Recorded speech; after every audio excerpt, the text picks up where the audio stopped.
ముఖ్యంగా మాట్లాడుకోవాల్సిన అంశం బూతులు. బూతులు నేర్చుకోవటం ఎలా, ప్రత్యర్థుల్ని ఎలాగ తిట్టాలి. ఒక పక్క అందరూ ఇంగ్లీష్ మీడియంలోనే చదువుకోవాలి, టోఫెల్ పరీక్షలు రాయాలి. ఎప్పుడో విదేశాలకు వెళ్ళటం కోసం రాసే టోఫెల్ పరీక్ష మన కమిషన్ కకృతి కోసం 3వ క్లాసు నుంచే టోఫెల్ పరీక్షలు వాళ్ళతోనే నిర్వహిస్తారట. నాలుగు గీసుకున్నా ఎందుకు పనికిరాదు. ఆ 3వ క్లాసులో రాసే టోఫెల్ పరీక్ష పరీక్షించుకోవచ్చు మన ఉపాధ్యాయులతో, కానీ పరీక్షలు పెట్టాల్సిన అవసరం ఏముందమ్మా జగన్మోహన్. సరే, మీ కమిషన్లు మీ కకృతిలో అవి పక్కన పెడితే భాష గురించి వచ్చేటప్పటికి బూతులు నేర్చుకున్న వాళ్ళకి ప్రయారిటీ వైఎస్ఆర్ కాంగ్రెస్ పార్టీలో.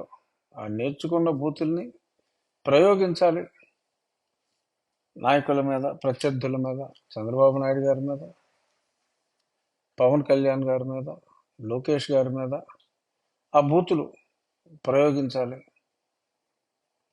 అవసరమా? ఇంత అసహ్యంగా బిహేవ్ చేయటం అవసరమా? మీరు మాట్లాడుతున్నారు, అసహించుకుంటున్నారు ప్రజలు. అలాగే పాపం ఈ ఒత్తిడికి తట్టుకోలేక మాట్లాడిన వాళ్లకు మార్కులు రాలేదని చెప్పి తీసేస్తున్నారు. ఎందుకు వస్తాయి మార్కులు? రావు. రాలేదంటే మళ్ళీ తీసేస్తున్నారు. ఇప్పుడు ఇంకా పద్ధతికి స్వస్తి చెప్పకుండా ఇంకా నిన్న మహేందర్ రెడ్డి గారిని కానీ, మరి కొద్ది రోజుల క్రితం వసంత కృష్ణప్రసాద్ గారిని కానీ, ఎంతో సౌమ్యుడైన, ఈనాడు ఎవరిని పన్నెత్తి మాట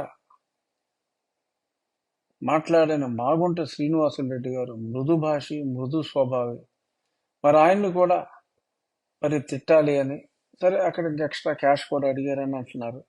క్యాష్ కాంపోనెంట్ని మనం పక్కన పెట్టేస్తే మరి తిట్టాలని. అలాగే మరి అమరావతికి సమీప ప్రాంతంలో ఉన్న ఎంపీని కూడా నువ్వు కంపల్సరీగా తిడితేనే సీట్ అంటే ఆయన అక్కర్లేదు అని చెప్పారని.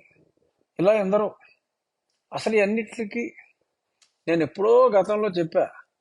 అప్పుడు నన్ను చాలామంది ఫోన్ చేసి అడిగారు, ఏంటండి అలాగా అంత డైరెక్ట్గా ఎవడన్నా అడుగుతాడా అని చెప్పి నన్ను అడిగారు. ఏంటంటే మరి ఇప్పుడు కాదు, 4.5 సంవత్సరాల క్రితమే మరి నన్ను పార్టీలో చేర్చుకునేటప్పుడే ఆయన అడిగారు, అన్నా నీకు వెంకటేశ్వర స్వామి అంటే బాగా ఇష్టం కదా, వెంకటేశ్వర స్వామి మీద కోర్స్ అది పార్టీ మారను అని అనటం కోసం.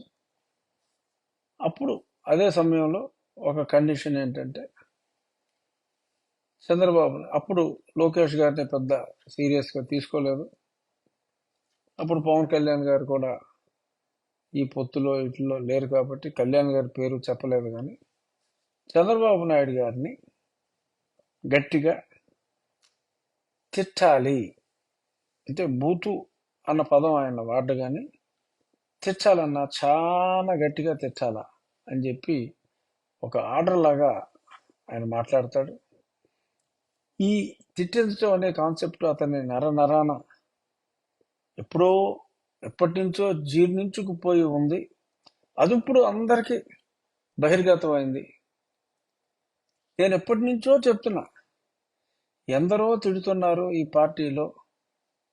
తిట్టేది వాళ్ళైనప్పటికీ బలవంతంగా తిట్టించేవాడు జగన్మోహనుడు. దాని స్క్రిప్టు జీవిడి గురజాడ వారు, జీవిడి కృష్ణమోహన్ గారు. మరి ఆయన ఎంత విద్వాంసుడైనా, స్వచ్ఛమైన బ్రాహ్మణుడైనా, మరి వీరి టేస్ట్కి తగ్గట్టు మరి స్క్రిప్ట్ వేటూరు గారు ఎలాగా కృషి ఉంటే మనుషులు ఋషులు అవుతారు అని రాసిన వేటూరు గారే ఆరేసుకోబోయి పారేసుకున్నానని అదే సినిమాలో రాశారు. ఆ రకంగానే మరి కృష్ణమోహన్ కూడా మరి ఆయనకి చక్కటి స్పీచ్లతో పాటు ఇలాగ తిట్లు కూడా రాసిస్తూ ఉంటారు. అందులో క్రమంగానే నేను ఎప్పుడో చెప్పా, ఒకసారి పెద్దిరెడ్డి గారు కూడా నన్ను దూషించినప్పుడు జీవిడి మాటలు, అయినా నేను కూడా ఏం తగ్గలేదనుకోండి.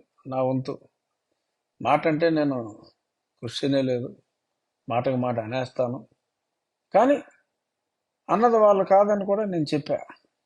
ఇప్పుడు కూడా మరి అలాగే మరి ఎంతో మందితో మరి తప్పనిసరి పరిస్థితుల్లో గతి లేకో మతి లేకో మరి జగన్మోహన్ రెడ్డి గారు తిట్టమంటే కొందరు తిట్టేశారు, వాళ్ళ చాప్టర్ని వాళ్ళ చీటీ చించారు.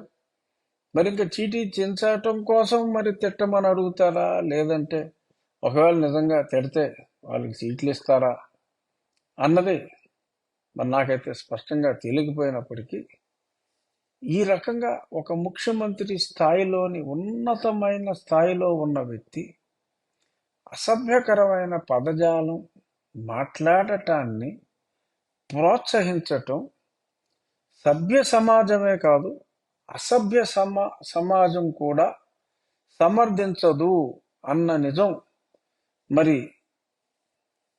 ముఖ్యమంత్రి వర్యులు ఎడుగూరి సందింటి జగన్మోహన్ రెడ్డి గారికి ఎప్పటికీ అవగతం అవుతుందన్నది మరి నాకైతే అవగతం కావటం లేదు.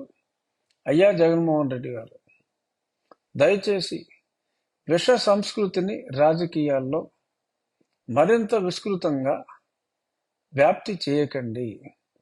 ఇప్పటికే ఉన్న దరిద్రం సరిపోతుంది. దయచేసి ఇక నుంచి ఎవరిని మీరు ఇన్ని తిట్టమన్నా ఎవరు తిట్టరు. ఎందుకంటే రాబోయే ప్రభుత్వం తెలుగుదేశం కూటమి, జనసేన, ఓకే, ఇంకెవరుంటారో తర్వాత మాట్లాడుకుందాం.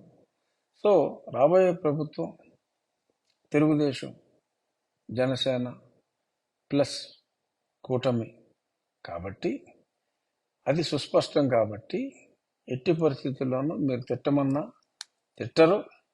అంచేది అట్లీస్ట్ మన పరువు దక్కించుకుందాం. ఇంకా రోజు టీవీల్లో వార్తలు ఇలా తిట్టమన్నారు, ఇలా తిట్టమన్నారు, ఇలా తిట్టమన్నారు అనే దానికి స్వస్తి చెప్పండి. ఒక్క స్టేట్మెంట్ సజ్జల గారితో చిచ్చి ఇలా మేము తిట్టమని చెప్పట్లేదు అని ఒక స్టేట్మెంట్ ఇప్పించేసి ఈ దరిద్రానికి స్వస్తి చెప్పమని గతంలో నాకు చెప్పినట్టుగా, ఇప్పుడు ఎంతో మందికి చెప్పినట్టుగా నేను అప్పుడే చెప్పా, నేను ఎట్టి పరిస్థితుల్లోనూ చంద్రబాబు నాయుడు గారిని పల్లెత్తు మాట అనను అని అతను నాకు చెప్పిన రోజే నేను చెప్పా. కండువా వేయటం మానేస్తాడేమో అనుకున్నా. కండువా వేసి నాకు టికెట్ ఎగ్గొట్టాలని చెప్పి చూశాడు. అప్పుడు సరే, ప్రశాంత్ కిషోర్ ఒప్పుకోలా. నేను ఎంపిక చేసిన వ్యక్తి నువ్వు సీట్ ఇస్తానని చెప్పిన తరువాత ఎగ్గొడతానంటే కాంట్రాక్ట్ వదులుకుంటాను అని చెప్పిన క్యారెక్టర్ ఉన్న వ్యక్తి ప్రశాంత్ కిషోర్. అతని క్యారెక్టర్ గురించి ఎవరు ఎన్ని రకాలుగా మాట్లాడుకున్నా నేను 1-10 సార్లు అతన్ని ఎండార్స్ చేసింది ఈ వ్యక్తిత్వాన్ని బట్టి. తను సూచించిన వ్యక్తి, తను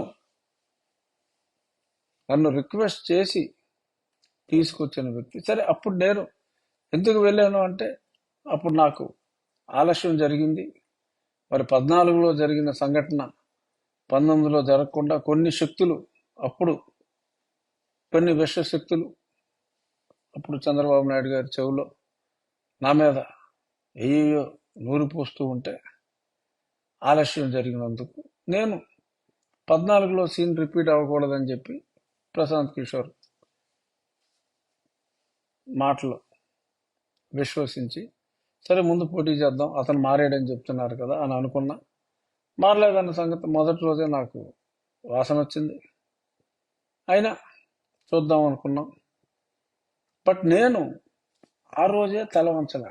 ఎందుకంటే చంద్రబాబు నాయుడు గారి మీద అచంచల గౌరవం నాకు అప్పుడు ఉంది, అంతకు ముందు ఉంది, ఎప్పుడూ ఉంటుంది. అందుకనే నేను నా ఎలక్షన్ క్యాంపెయిన్లో కూడా కనీసం చంద్రబాబు నాయుడు గారి పేరు కూడా, లోకేష్ గారి పేరు కూడా నా ఎలక్షన్ క్యాంపెయిన్లోనూ ఎత్తలేదు. ఆ తర్వాత నేను ఎన్నికైన మొదటి 45 రోజుల్లోనే మా పార్టీ వాళ్ళు నీలాపనిందలు రకరకాలుగా అప్పటి మాజీ స్పీకర్ మన కోడెల శివప్రసాద్ గారి మీద వారి వాచాలత ప్రదర్శిస్తూ ఉంటే నా తీవ్ర నిరసనని నేను వ్యక్తం చేశా. నేను ఎన్నికైన 45 రోజుల్లోనే.